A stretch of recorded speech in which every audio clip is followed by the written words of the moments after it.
This is two copies of the ambush on Ferrix, and today, based on your community suggestions, we're going to be turning these two ships into one larger gunship. A few days ago over on my community tab, I asked you guys for your suggestions on what I should turn these two mobile attack pods into. And you guys gave me a ton of amazing suggestions that I hopefully want to work through over time, but the number one suggestion by far was to turn these two ships into one larger gunship.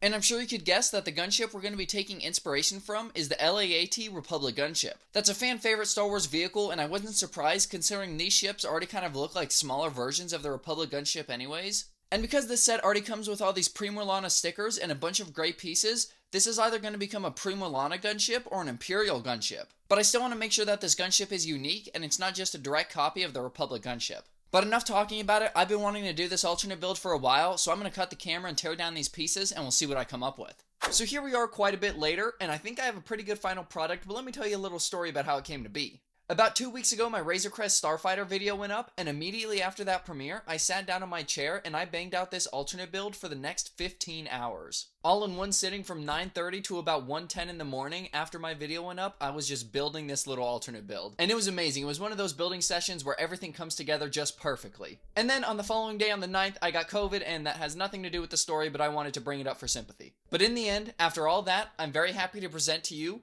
the Pre-Morlana Transport Gunship. This gunship has a full interior cabin stretching the entire length of the craft, and it's also got quite a few details and play features that we'll discover as we go around it. But first, let's cover the exterior and all the features out there, and then we'll dive inside. Going around the outside, you can see we have a whole lot of gray. There's a bunch of gray, a ton of gray pretty much everywhere. That's the only color on this ship, with a tiny bit of Pre-Morlana yellow mixed in here or there. But more specifically on the outside, let's go ahead and head up front, and this section should look pretty familiar to you if you've built the Ambush on Ferrix set, because this entire front end and the structure to hold on these plates is pretty much one-to-one copied from the original set. LEGO already did the heavy lifting and made an amazing design as to how these plates on the front are attached, and I didn't want to reinvent the wheel, so I just decided to piggyback off of that and then expand it to fit my gunship shape. And I like to think these similarities on the nose make it seem like these ships were manufactured by the same company or designed by the same person. But as we move on from the front end of the ship, we can move down the sides, and if you look at the top of the screen, you'll see some gray, and at the bottom, you'll probably see some gray as well. I tried to break up all this gray with a little bit more gray added on top, but this gray is smooth right here. And then these two grays right here are ingots.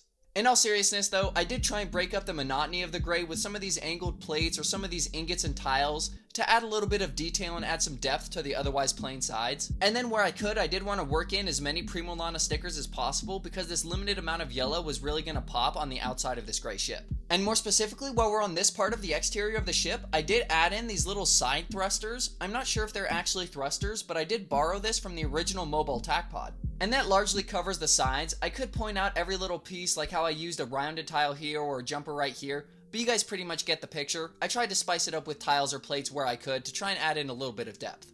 But from here, let's move up from the sides and then let's go down the spine of this ship, starting with this little turret. So up on the top of the ship here, behind both of the cockpits, we just have this double barrel laser cannon to cover the backside of the ship when it's in combat. As you can see, it can rotate 360 degrees, but because it's sitting at an angle, it can't really point forward, so to speak. It really just points forward in the air. And that's because the base for this turret is actually sitting on this little hinge plate right here. But the design of that is intentional because if we flip up this little hinge plate, we have a small storage compartment for some of our blasters. So now when your Pre-Morlana minifigures board the ship, you have a small little place to put their weapons. Just make sure you tuck them as far back as possible because you just want to make sure that it clears these little brackets so these can fold down and be almost flush with these other cheese slopes here. So on the top backside of the ship here, you can see I just made this large little assembly. I'm not sure what it is. I like to think it's some sort of shield generator or maybe a communications array, but it just sits on the top backside of this ship here to add a little bit of a counterweight on the back end and then add in a little bit of detail back here. And as you saw, it is easily removable, so if you don't want to have it on there, you can go ahead and just peel it off and have the smooth top.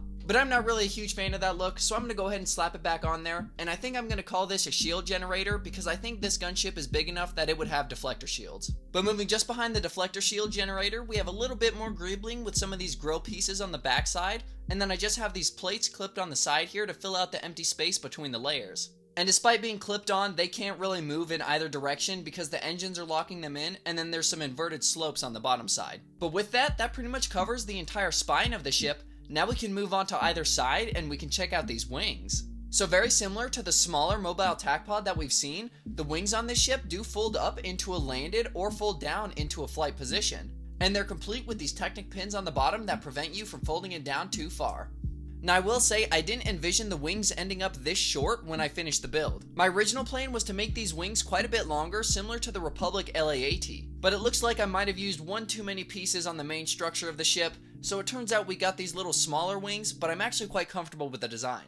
On the wings, we have no shortage of gray pieces with a little bit of Pre-Morlana yellow mixed in, and then a little bit of sticker detailing on this large gray panel here. And as we already saw, these wings do fold up, so I did put these two inverted stickers on the bottom side here to doll it up just a tiny bit, as well as these grill pieces on the sides here to give it a small bit of detail. But the main feature on these wings are these double medium laser cannons on either side. Now I was going to make these heavy laser cannons, but because this ship isn't meant to be going into combat by itself, it doesn't really need a ton of firepower, so I decided to dial it back and give the ship some firepower, but not too much firepower. And that pretty much covers the wings themselves, but I kind of glossed over the engines going between the spine and the wings, so very quickly we'll cover those. Just like I did on the front end, I decided to piggyback off of LEGO's design for the wings and the engines from the original set. LEGO already had the perfect mechanism that attaches the wings to the engines and then the engines to the main ship.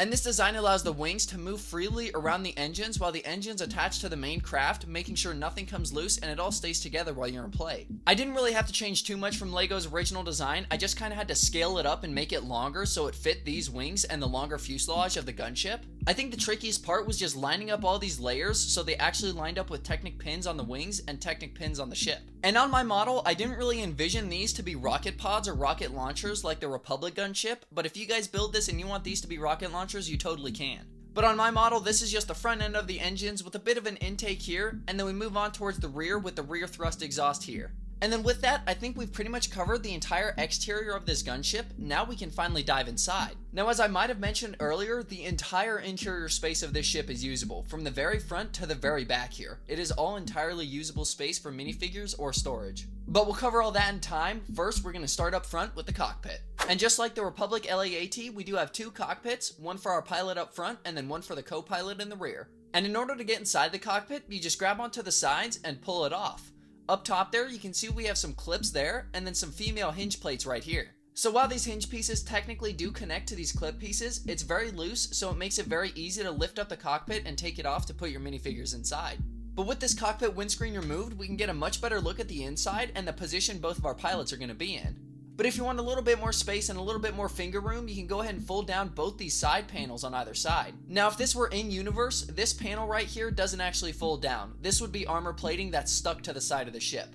Whereas this panel right here is an actual door to allow the pilots to get in. But because it's a LEGO set, we can go ahead and make this armor plate fold down so we can get more finger space and access our interior space easier. Diving into the cockpit, on the front there, you can see we have our pilot with that stickered control panel piece. And then just over his right shoulder there, he has a fire extinguisher in case of any emergencies. And just to make it easier for myself, I did make it to where this entire assembly can come off. It's just held in there by a few jumper plates, but I decided to make this removable just so you could get your minifigure in there a little bit easier. And then with the minifigure in there, you can grab them by the head and then push down the entire cockpit assembly to seat them back inside. Now just behind the pilot seat here, we have this small little walkway to allow the pilot and co-pilot to get in or disembark from the ship.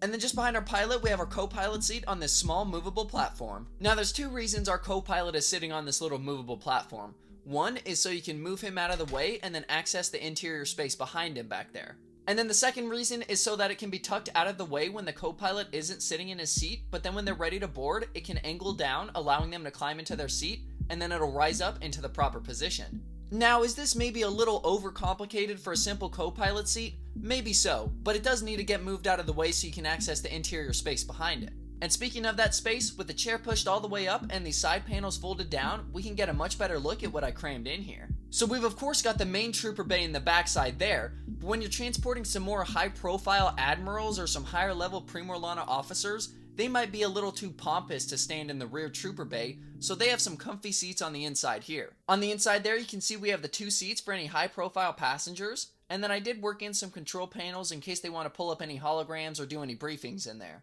But in order to move from this section to the rear trooper bay, you just have to walk down this skinny little yellow path there with a small orange T-slope on the inside to act as a small step up. And then as you walk through that corridor, you have a fire extinguisher on the right side for any emergencies, and then another orange T-slope as a small step down into the main trooper cabin. And inside the main trooper cabin, there's not really much going on. I wanted to leave it as empty as possible to fit the maximum amount of troops as I could in there. As we already mentioned, the fire extinguisher up front, but if you look closely, you can see I do have 2 more control panels on the front end of the trooper bay here, and these are meant to act as controls for the side doors. I'm not sure how well you guys can see it on the video, but there's a green and red button on each of these control panels, so I think it makes it pretty obvious that one is for opening the door and then the other one is for closing the door. But I tossed those control panels at the front so you can go ahead and control those doors whenever the troopers are ready to disembark. And then on the back side there, we just have another step up to get into this rear storage area. And unfortunately, this one doesn't come with a complimentary orange cheese slope, so you're just going to have to watch your step as you climb up. But once you arrive in the rear, in order to get inside, you're just going to have to fold down this large tiled off rear door, and it folds down easily enough because it's just on some clips there, and then you have easy access to your storage area. Now right now I just have these 2 storage crates on that 2x2 jumper, but if you wanted to remove that and have more minifigure space or even speeder storage, you can totally do that. But because I didn't use the speeder bikes in this alternate build, I wasn't able to create a speeder bike that fits back here, so I'm just going to put these storage containers back here for any supplies. Now there's not really much going on besides this 2x2 jumper to attach your crates at the back, but this side does have a cheese slope to allow you to step up a little bit easier. But getting my crates back in there, we can go ahead and fold up this rear door, and then we'll get a quick look at that since I kind of glossed over it. Now as you can see, this is where quite a bit of my tile pieces went. I don't know why I elected to have this door tiled off pretty much completely, but I think it looks pretty good, and then this small little splash of yellow in the middle there. But then with that pretty much covers the entire interior space. Let me go ahead and get the engines and the wings and all back on, and then we'll head to the outro.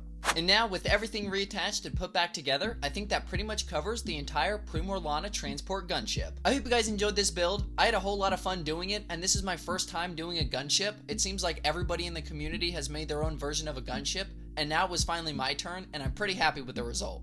If you want to build one of these gunships for yourself, I have PDF building instructions for this alternate build and many others available on my Patreon page right now. And then I'll have a video version of those instructions posted to YouTube in a little under 2 weeks. But I hope you guys enjoyed this build, and if you go out and make one for yourself, make sure you post it on Instagram and feel free to tag me. I love it when you guys post your alternate builds online, whether it's something I made or something you came up with, I'd love to see it. But I hope you guys enjoyed this video and this build. Go ahead and let me know your thoughts in the comments down below. And as always, if you have any other suggestions for any other alternate build or mod videos that you'd like me to do, feel free to leave those in the comments down below as well. And for those of you who are excited for round 4 of our 501st alternate build competition, make sure you're subscribed because my next video is going to be my round 4 entry. I can't thank you guys enough for all the suggestions that you guys gave me as to what this alternate build was going to be, and I really appreciate all your interaction and the suggestions that I got on that community post. Feel free to drop any more ideas that you have down in the comments below, and make sure you're subscribed so you don't miss out on any future alternate build or mod videos that I post. Other than that, I'll see you guys next time. Peace, fellas.